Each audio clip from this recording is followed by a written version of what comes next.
Hey Let's everyone, go. so I'm Melody. I started one of the very first hack clubs in America right here in Philadelphia.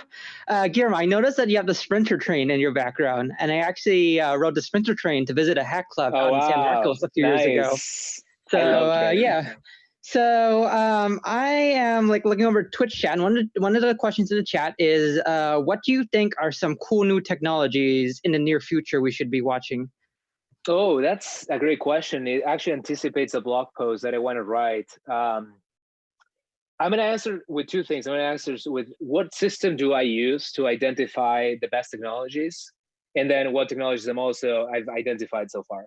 So the system that I use goes related to the question that Theo asked about Next.js. I identified React as a great technology, and then I identified the gap. So one thing that I noticed a lot about the world, my blog post is going to be kind of like identify useful primitives.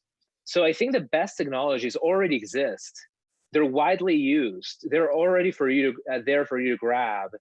And there's this gap of them being utilized because they're only being presented as recipe form. Another great example is I use Postmates a lot, and I get all my food delivered from this amazing real-time menu to my door. And I'm not a person that cooks a lot, and I love the idea of it. I've always thought, oh, I'm going to cook a lot. No, in practice, I just get my food delivered. And I think of like great primitives as like the ingredients of a great recipe.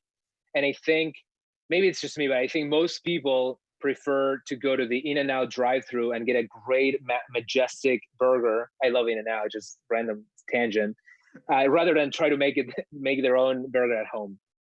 So this is how I identify great technology. So find those primitives that have not been turned into this delightful presentation, and you can bridge that gap. In that process of finding the delightful presentation for the technology, you evolve the technology itself.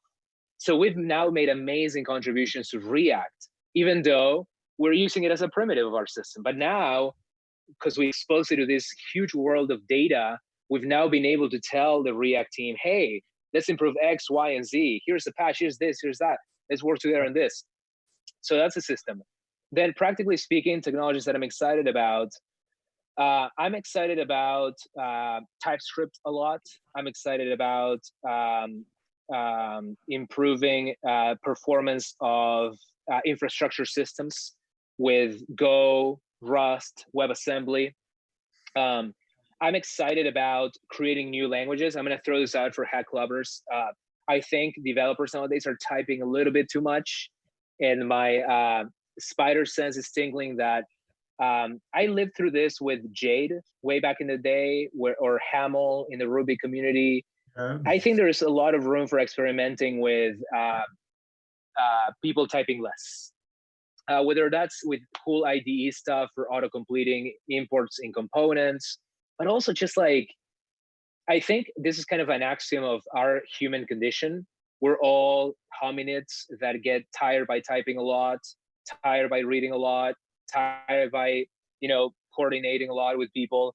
I think you're never going to beat making things really brief. And so I'd love to explore things in that direction. Yeah, I'm gonna be sharing more of these ideas on Twitter because I love answering this question. I can't think of more now, but I should.